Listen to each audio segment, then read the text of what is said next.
Welcome to Fight News Now Extra. I'm John Pollock with John Ramdeen and Robin Black joining me to chat about this Saturday's UFC Fight Night card in Sao Paulo, Brazil, with Dan Henderson and Vitor Belfort meeting for the third time. We're going to chat about comments made by Henderson regarding Belfort. Tyron Woodley has a specific fight he wants next, and another fighter is cutting down to the lightweight division.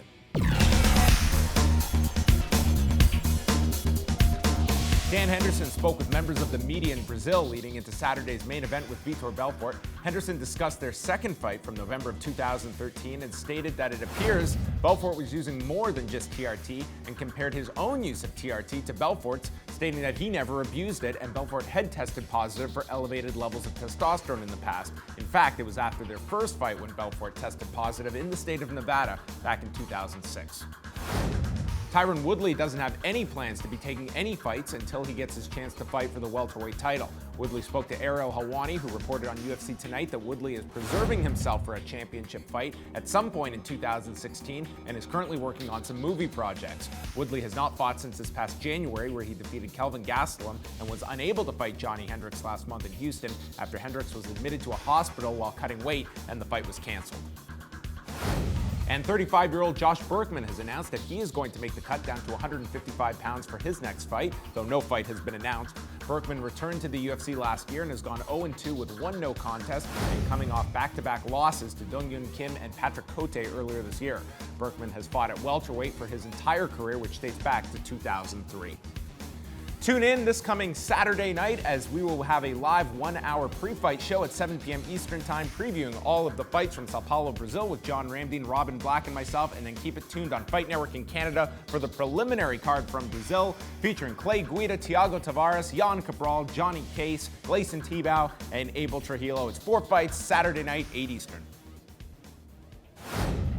He is John Ramdeen. Robin Black joins us as well. Lots of stuff to talk about because there's a ton of fights coming up this weekend. Depending on where we are in the space-time continuum, I am either looking forward to the Bellator card or I thought it was a really interesting card on Friday night, depending on where you're watching this. But we also have Glory, which we're not going to talk about the specific fights because that's probably over by now. But their platform is a very interesting one. At the last minute, it was announced that it was going to be airing live on ESPN 3 for the card from Milan, Italy. Moro's thrilled. Yes, exactly, in Italy. Nonetheless, ESPN 3 is their streaming service, and then it's replaying late Friday on ESPN2. It's a one-show deal, but certainly it is a foot in the door at ESPN. I guess, what are expectations for both Glory and ESPN for this very last-minute project? I can only imagine there's zero expectations if you're ESPN. You're just taking an existing product that was on a rival channel. You see that it looks good from a viewer's standpoint.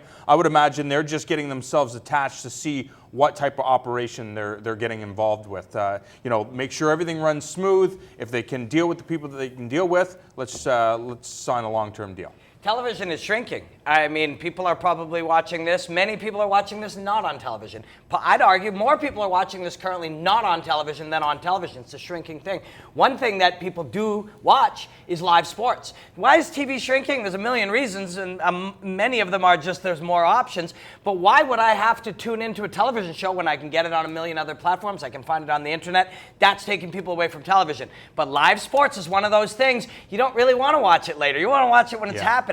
So if you're ESPN, you're like, we need as much live sports as possible. There's ESPN, unlike most channels, probably has a number of average viewers, like 400,000 people watching ESPN at any time. If that number stays true when Glory is on, they'll be happy with that, I think. And it's cool. We like kickboxing, and put it on TV. Yeah, I think it makes sense. But you would have to imagine if those numbers aren't where they should be, you can't blame Glory for this because they signed this last minute. This is also, managing expectations. This is not on ESPN1. Sure, of course not. The streaming service, I think if they attract any of hardcore Glory fans, they'll probably be pretty happy with that. It's kind of low investment here on ESPN's side. But nonetheless, if this can mature there's a home for them. Something bigger, that's great for Glory.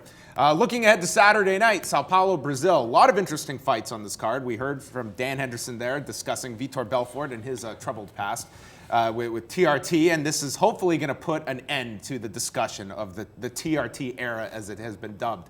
One fight I want to ask you guys about that is flown under the radar on this one is on the undercard, which you can see on Fight Network, with Thiago Tavares and Clay Guida. Two guys that have been with the UFC 8 and 9 years respectively, were in the same division for many of those years, but never crossed paths. But they will at 145 pounds on Saturday. I find this a very interesting fight in terms of where Clay Guida's at. And Thiago Tavares, I mean, you look at the early part of his UFC run at lightweight, this was a guy that was showing flashes of brilliance. I don't think ever quite achieved that, but someone, I think, better suited at 145. What I like about this fight is I think both guys understand their place in the division. I referenced it in the past that Rashad Evans said, the goal is to become a champion, but if you can't become a champion in mixed martial arts, you're just a prize fighter. Your job for a window, whether it be long or short, you go in there, you train your ass off to go in and put on a performance for the fans watching on pay-per-view or inside the venue. And I think that's what we're going to see. We're going to see two crafty veterans. Thiago Tavares, coming from that jiu-jitsu background, we've seen his improvements in the stand-up game and the wrestling game, and the goal is always to finish. But Clay Guida, as much as he was exciting in the past, his goal now is to get the wins. Go out there, do whatever you have to get a victory. So it's interesting to see. And again, we had Firas Zahabi, I mentioned this in the past. The older you are, the craftier the fighter is. The fight IQ goes up, and they tend to make less mistakes. So that's why I'm interested in this fight. Yeah, they make less mistakes on their own, but when they fight each other, you see these little tiny details that are so cool. Same with our main event. You got older guys. I was looking back at Vitor's fights, and I've been a bit of a Vitor hater at times, and at all times, and I don't know why. But I look back, and you're looking in those fights, and there's just magical little details that they're doing to each other. They're playing these high-level games of misdirection, and that's what we'll see in Guida and Tavares too. And Clay Guida doesn't get tired, whether that's a mindset or it's a mindset in training. He just does not get tired. I really like that fight. I hope that it's a great fight for both of these guys, because as you do get older, you hate to see guys kind of get pushed down lower on the card like that. You want them to get a good shot to perform. Quickly, what does Dan Henderson have to do in order to weather what is always that early storm from Vitor Belfort? I think if he can get past 2 or 3 minutes, it very much sways in his favor. I would expect the thing is just try to wear Vitor Belfort down, make him work, push him up against the cage. He knows Vitor is going to come in. He's going to be throwing those piston-like punches. Try to get in, hold Vitor, try to take him down. I don't know if you're going to be able to hold him there. Do you see more wrestling out of Dan Henderson? I would think so. I think that's some wrestling. I think that's the smart game plan. He knows how dangerous Vitor was. He faced him before a couple of times now. The last time not going in his favor. So I think he's aware of that. He's going to try to gas Vitor Belfort out, so to speak. Gas him out. Yeah, two things. One is against Boch, he was able to move back, plant, and hit Boch coming in. That'll be available against Vitor, and it's something he's been doing recently. Also, I think when you've got a guy in his mid-40s who's talking about, I got one more fight for the UFC, I think maybe I'll keep fighting. And you will see more wrestling. He knows he's got to get smarter and continue to get smarter. I bet we will see more wrestling, which will be fun. A lot of interesting prospects on this main card as well. We're going to go over them more on Saturday night. Tune into the preview show, 7 p.m. Eastern Time. We're going to chat about Thomas Almeida, Gilbert Burns, Rashid Magomedov. Lots of interesting fighters on this card. Saturday night, tune in. For Robin Black, John Ramdine, I'm John Pollock, and enjoy more of Fight News Now Extra.